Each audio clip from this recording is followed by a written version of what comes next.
अब आप बताओ, मेडिकली स्ट्रॉन्ग और डब्ल्यूएचओ को फॉलो करने वाले देशों में मौत का आंकड़ा ज्यादा क्यों है? अब मैं इसके आपको कई कारण बताता हूं, ध्यान से सुनना और इस वीडियो में पूरा इंटरेस्ट आएगा और जितने जानने वाले लोग हैं ना उनको इस वीडियो को शेयर भी करना है। पहला कारण, इंसानों पर एक्सपेरिमेंट हो रहे हैं, उनको कॉम्बिनेशन की दवाइयां दी जा रही हैं, जैसे antiviral, anti malarial, antibiotic, antipyretic, anti HIV, जैसे रेमडेसिविर, डोराविरिन, हाइड्रोक्सीक्लोरोक्विन, रिल्पिविरिन, पैरासीटामोल, एक साइक्लोवर, एजिथ्रोमाइसिन। अब कोई भी व्यक्ति इन दवाइयों के होने वाले नुकसान के बारे में नहीं बता रहा, कोई नहीं बताता कि इन दवाइयों से हार्ट फेल हो सकता है, डिप्रेशन हो सकता है, सांस लेने में दिक्कत हो सकती है, निमोनिया के लक्षण आ सकते हैं, किडनी फेल हो सकती है, लीवर फेल हो सकता है, मिर्गी, पेशाब में खून आना, खून की कमी जैसे साइड इफेक्ट्स तो इन दवाइयों के कॉमन है। नेट पे जाके इन दवाइयों के नाम लिखो, चेक कर लो, तो आपको एक सवाल का जवाब मिलेगा कि मौतें एक साथ इतनी क्यों हो रही हैं। जब भी हम इन दवाइयों को एक साथ यूज करते हैं तो डेडली कॉम्बिनेशन बन जाता है। 27 मार्च 2020 को जामा कार्डियोलॉजी में पब्लिश हुए एक जर्नल में बताया गया है कि पिछले 40 सालों में एंटी मलेरियल और एंटीबायोटिक जब भी दवाइयां एक साथ दी गई हैं तो दिल की धड़कन बहुत ज्यादा बढ़ जाती है, जिससे सडन हार्ट फेल होता है। 27 मार्च को जर्नल ऑफ मेडिकल एसोसिएशन में पब्लिश हुई एक रिसर्च में बताया गया कि इन दवाइयों की वजह से हार्ट इंजरी हो रही है और हर 3 में से 1 मौत इसी वजह से हो रही है। इंडिया टुडे ने भी 30 मार्च को एक न्यूज दी थी कि गुवाहाटी में एक डॉक्टर की मौत हुई हाइड्रोक्लोरोक्विन की वजह से, और जांच के बाद पता चला कि दवाई के कारण ही उन्हें कार्डियक अरेस्ट हुआ था।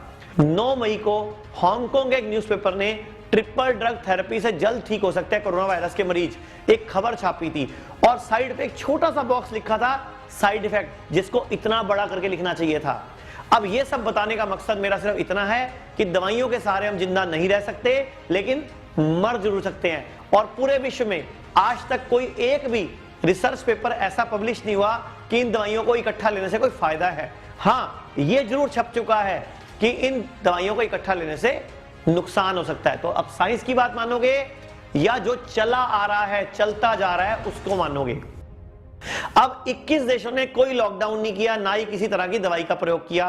वे बाकी देशों की तरह अमीर देश नहीं है, लेकिन उन देशों में कोरोना वायरस से पीड़ित लोगों की संख्या भी कम है, क्योंकि ये देश डब्ल्यूएचओ पर अंधविश्वास नहीं करते और इन देशों ने अपनी हर्ड इम्यूनिटी पर काम किया। तो लिस्ट देखिए, डब्ल्यूएचओ पर हस्या भरोसा हर चीज मानी जा रही है, लेकिन ये वही डब्ल्यूएचओ है जिसने प्रिडिक्ट किया था कि कोरोना से भारत में मार्च तक 60 लाख लोग लगभग मर सकते हैं अगर लॉकडाउन नहीं किया, और अगर लॉकडाउन किया तो भी लगभग 30 लाख लोगों की मृत्यु निश्चित है।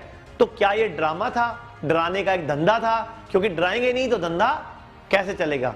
कोरोना से ज्यादा लोग तो अस्थमा से मर रहे हैं, लेकिन सबके मन में डर पैदा कर दिया गया है और ऐसा डर जो निकलने का नाम ही नहीं ले रहा। अब दूसरा कारण है वेंटिलेटर। वेंटिलेटर लगाने से रेस्पिरेटरी पाथवे में रुकावट आती है, जिसके कारण ज्यादा बलगम बनता है। वेंटिलेटर पर रहने के कारण निमोनिया का खतरा बढ़ता है, जो कि कोविड-19 का बड़ा कारण है। वेंटिलेटर पर डालने के कारण लंग्स की मसल्स कमजोर होती हैं, जिसके कारण फेफड़ों में पानी भरने लगता है, लंग्स में कार्बन डाइऑक्साइड की मात्रा बढ़ती है और लंग्स में रेजिड्यूसल स्पेस में जहरीली गैसों की मात्रा ज्यादा होने से बॉडी में एसिडोसिस होने लगता है, और यह भी मौत का एक बहुत बड़ा कारण है। तीसरा कारण जो सामने आया है वो है डर और तनाव। कोरोना वायरस पूरा व्यापार ही डर और तनाव का है। ये बढ़ने के कारण ही कार्टिसोल नाम के हार्मोन की मात्रा शरीर में बढ़ रही है, जिसकी वजह से इम्यूनिटी धीरे धीरे कम हो रही है और हम इंफेक्शन के चपेट में आ रहे हैं और मौतें ज्यादा हो रही हैं। चौथा कारण, कोरोना के साथ और बीमारियों का होना भी एक बहुत बड़ा मुख्य वजह है मौतों की। National health institute of Italy ने 20 मार्च 2020 को कहा था कि इटली में जितने भी लोगों की कोरोना वायरस से मौत हुई उसमें 48% लोगों को कोरोना के अलावा 3 बीमारियां और थी, और 26% लोगों को कोरोना के अलावा 2 बीमारियां और थी, और 23% लोगों को कोरोना के अलावा 1 बीमारी और थी। तो अब आप बात करो तो सिर्फ 3% लोग बचे जो कोरोना से मरे। और ऐसे ही 26 मार्च को new England journal of medicine ने और 27 मार्च को द लैंसेट की रिपोर्ट के अनुसार कोरोना वायरस से डेथ का रेट सिर्फ 0.1% है। डब्ल्यूएचओ और हमारी सरकार अब ये कह रही है कि कोरोना जाने वाला नहीं है। तो ये बात तो मैं कब से कह रहा था कि आप नेचर की मानो या साइंस की, वायरस खत्म नहीं होता। बल्कि समय समय पर अपना आकार बदलता रहता है। WHO कह रहा है कि आपको कोरोना के साथ जीना सीखना पड़ेगा, लेकिन दुनिया तो पहले ही कोरोना के साथ जी रही है। कोरोना वायरस कोई पहली बार नहीं आया, इससे पहले इसी प्रजाति का पहला कोरोना यूएस में 1965 में आया था, दूसरा नीदरलैंड में 2004 में आया था, तीसरा हांगकांग में 2005 में आया था और चौथा चाइना में 2019 में आया था। अब इन सब वायरस का मोर्टेलिटी रेट, सिम्टम, टेम्परेचर कितना तक बढ़ता है, लंग्स कितने डैमेज होते हैं, आज कोविड-19 में भी सब कुछ उसी तरीके से है। तो यह सब कुछ नहीं, सिर्फ एक पिक्चर है और आप इस पिक्चर के एक उपभोक्ता हो, यानी कि आप एक बिजनेस मॉडल हो और आपसे कल को वैक्सीन के नाम पे या दवाइयों के नाम पे बड़ी बड़ी कंपनियों को पैसा चाहिए और ये डर का कारोबार जिंदा रखने के लिए ये कंपनियां ये खेल खेलती हैं। तो मैं आपको ये बताऊं कि कोरोना पहले भी कई बार आ चुका है और कोरोना का इलाज नहीं है और ना ही जल्दी से इसकी कोई वैक्सीन तैयार होगी, क्योंकि ये एक आरएनए वायरस है और इसकी खुद की बदलने की, म्यूटेट करने की क्षमता डीएनए वायरस के मुकाबले ज्यादा है।